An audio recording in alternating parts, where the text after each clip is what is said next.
We're going to look at 3 reasons why Christians shouldn't vote. But before we do, we'll look at why Christians should vote.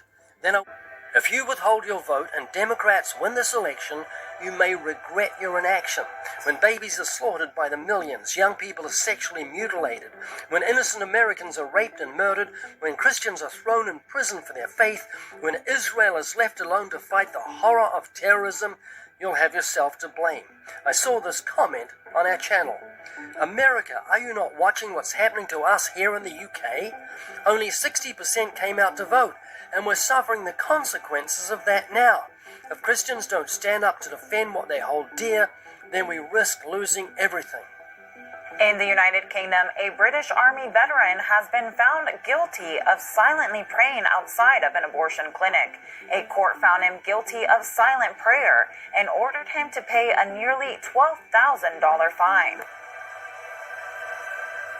I want to encourage you that no matter what happens on November 5th, the Lord is still in control. However, there is a scary statistic that is saying that nearly 32 million Christians and churchgoers will not be voting in this election.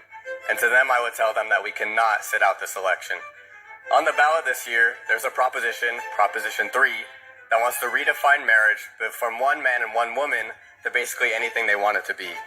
And this comes just 2 years after abortion became a guaranteed right on our state constitution.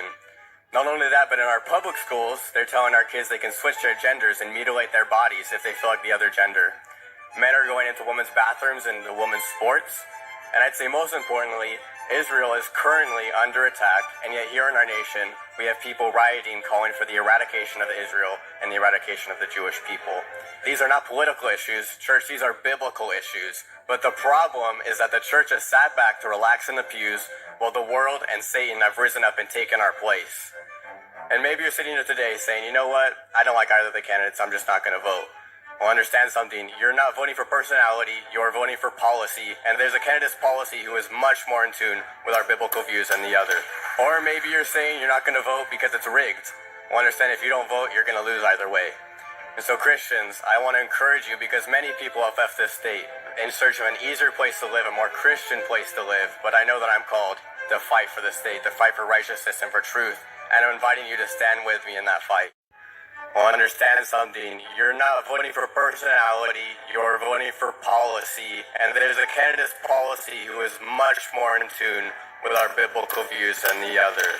Or The 3 major reasons I hear Christians saying why they won't vote are: number 1, I don't like the candidates. They don't have the virtues of a Christian character. Number 2, our kingdom isn't of this world. And number 3, I don't want to back any political party that's not Christian. Each of those reasons pales beside the alternative of having millions of babies slaughtered in the womb. And that's the agenda of the Democratic Party. Don't vote, and you'll let it happen. It's your choice.